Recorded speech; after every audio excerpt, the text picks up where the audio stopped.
नमस्कार दोस्तों, आपका स्वागत है एक और दमदार एपिसोड में, जहां हम लेकर आए हैं यूएफसी की सबसे ताजा और जबरदस्त अपडेट्स एंड इनसाइट्स। आज की वीडियो में हम बात करेंगे उन फाइट्स की जो आपको आपकी सीट के एज पर बैठा देंगी, प्रेडिक्शंस की जो आपके होश उड़ा देंगी, और वो अपडेट्स जो आपको किसी भी फाइट फैन से पीछे नहीं रहने देंगी।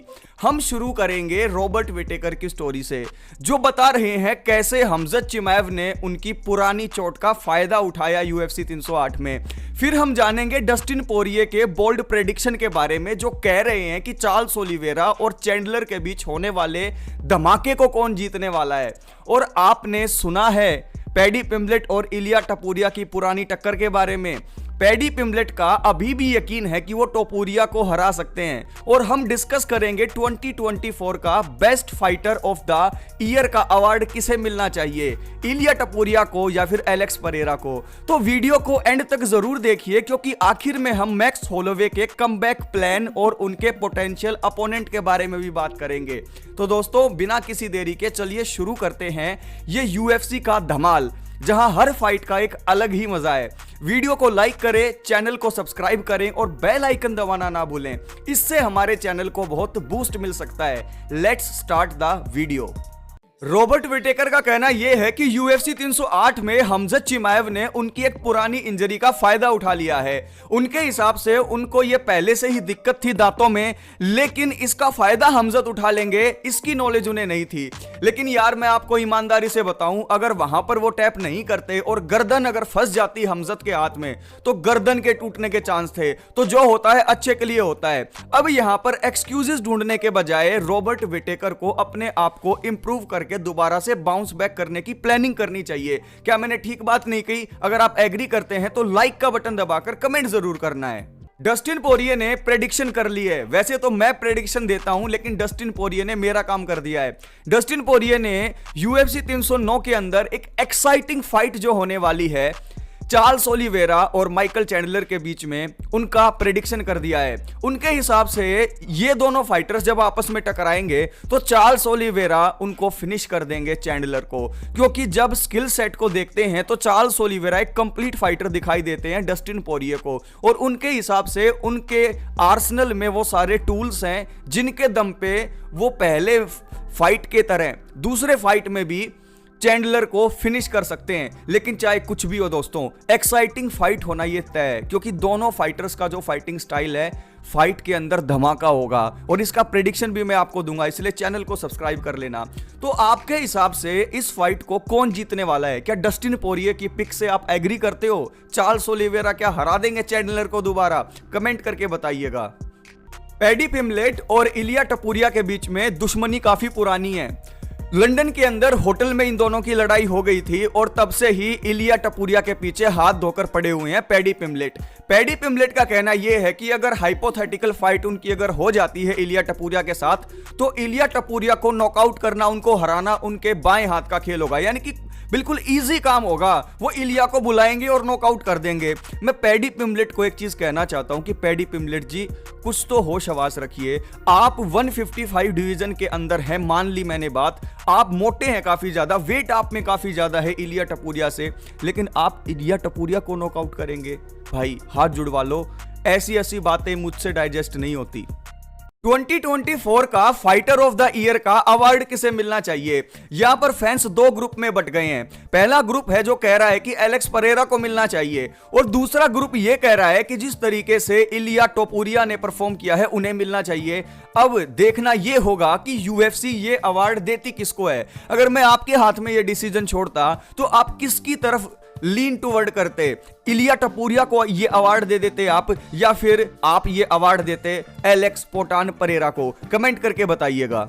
अलेक्जेंडर राकेज ने यूएफसी 308 में काफी खतरनाक चैलेंज दिया मागोमेड एनक्लाइव को। टेस्ट किया उनको पूरे 3 राउंड, और फाइट फैंस को भी वो फाइट देख के मजा आ गया। अब उनका कहना यह है कि बेशक मैं इस फाइट को हार गया, लेकिन I am very proud of my performance and I will bounce back. अब यहां पर मैं अलेक्जेंडर राकेज के साथ बिल्कुल एग्री करता हूं। अगर यहां पर आप लाइट हैवीवेट डिवीजन को देखोगे तो एक तरफ एनक्लाइव और दूसरी तरफ राकेज, ये दोनों ऐसे फाइटर थे जो एलेक्स परेरा को टेंशन दे सकते थे, लेकिन राकिज के साथ अब उनकी फाइट होगी नहीं और एनक्लेव के साथ परेरा फाइट करना नहीं चाहते। अब मुझे नहीं पता इस डिवीजन का क्या होना है, लेकिन आपकी फरमाइश पर एक वीडियो काफी जल्दी आने वाली है जिसमें मैं लाइट हैवीवेट डिवीजन की करंट रैंकिंग सेट करूंगा अपने हिसाब से। तो वो वीडियो अगर आप देखना चाहते हो तो सब्सक्राइब जरूर कर लेना, वरना मिस आउट हो जाओगे। हमजत चिमाएव ने एलेक्स परेरा को वार्निंग दे दी है। पहले तो वो शुरुआत में एलेक्स परेरा के ऊपर अपनी नजरें नहीं बनाए हुए थे, लेकिन रिसेंटली उन्होंने अनाउंस कर दिया है कि मैं एलेक्स परेरा को हराना चाहता हूं। अगर मुझे डेना वाइट टाइटल शॉट देना चाहते हैं लाइट हैवीवेट डिवीजन में तो मैं बिल्कुल रेडी हूं, और इसको लेकर वो डेना वाइट से बात भी करने वाले हैं। अब देखना एक्साइटिंग ये होगा कि क्या वो डेना वाइट को कन्विंस कर पाते हैं या नहीं। अब मुझे बताइए आप, अगर हमजत चिमाएव की फाइट हाइपोथेटिकली अगर हो जाती है लाइट हैवीवेट डिवीजन में, तो क्या जिस तरीके से रॉबर्ट विटेकर को फिनिश कर दिया एकदम से आते ही, क्या परेरा को फिनिश कर पाएंगे हमजत चिमाएव? आपका कहना क्या है? कमेंट बॉक्स में कमेंट जरूर कीजिएगा। रॉबर्ट विटेकर को पहले राउंड में UFC 308 में फिनिश करने के बाद हमजत चिमाएव के ऊपर नजरें गड़ाए बैठे थे मिडलवेट चैंपियन ड्रेकस डुप्लेसी। डीडीपी ने एक पोस्ट डाला है जिसके अंदर उन्होंने हमजत चिमाएव को कांग्रेचुलेट किया, लेकिन उनको वार्निंग भी दे दी है। उनका कहना यह है कि हमजत चिमाएव, कांग्रेचुलेशंस, आपने हरा दिया रॉबर्ट विटेकर को, आप डिजर्व करते हो टाइटल के लिए फाइट करना। अगर हमारी फाइट हुई तो मैं वो पहला पर्सन हूंगा जो आपको हराएगा, यानी कि I would love to take your undefeated record. अब आप मुझे बताइए कि डीडीपी के साथ जब हमजत चिमाएव जाएंगे तो क्या हमजत चिमाएव पहले राउंड के अंदर डीडीपी को फिनिश कर पाएंगे, या फिर डीडीपी का चैलेंज हमजत चिमाएव के लिए पहला रियल टेस्ट होगा उनके कार्डियो का और 5 राउंड्स का? आपके कमेंट्स में मैं जानना चाहता हूं कि आपकी सोच क्या है। रॉबर्ट विटेकर ने अपनी इंजरी को लेकर अपडेट दे दी है। रॉबर्ट विटेकर का कहना यह था कि उनका जबड़ा थोड़ा मिसप्लेस हो गया था और 1-2 दांत भी उनके निकल गए थे, यानी पीछे खिसक गए थे, लेकिन डेंटिस्ट ने उनको अच्छी तरीके से सेट कर दिया है और वो काफी जल्दी एक अच्छा कमबैक दिखाएंगे हम सब के लिए, जैसे कि वो पास्ट में करते आए हैं। हम UFC पावर हाउस की तरफ से रॉबर्ट विटेकर को स्पीडी रिकवरी के लिए विश करते हैं। मैक्स होलोवे ने अपने रिटर्न के प्लान हम सबके साथ शेयर कर दिए हैं।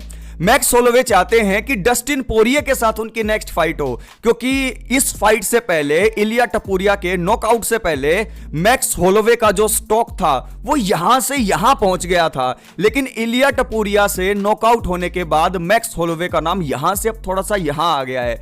अब उनका मानना यह है कि अगर लाइटवेट डिवीजन के अंदर 155 के अंदर वो फाइट करेंगे और यहां पर वो अगर हरा देंगे डस्टिन पोरिये को, तो वो एक बार फिर से वही मुकाम हासिल कर सकते हैं जो इस फाइट से पहले उन्हें मिला हुआ था। अब देखना इंटरेस्टिंग ये होगा कि BMF बेल्ट के लिए कहीं ये फाइट ना हो जाए, क्योंकि जस्टिन गेची को तो वो हरा चुके हैं, क्या वो सेम तरीके से डस्टिन पोरिये को हरा देंगे? ये देखना काफी इंटरेस्टिंग होगा। दोस्तों, आपको ये वीडियो पसंद आई हो और ऐसा ही कंटेंट आप देखना चाहते हो तो चैनल को सब्सक्राइब जरूर करना है, वीडियो को लाइक जरूर करना है, क्योंकि अगर आप ऐसा करते हो तो इस चैनल को बहुत बूस्ट मिल सकता है। नेक्स्ट वीडियो में मिलता हूं, तब तक keep inspiring yourself, keep motivating yourself, take care.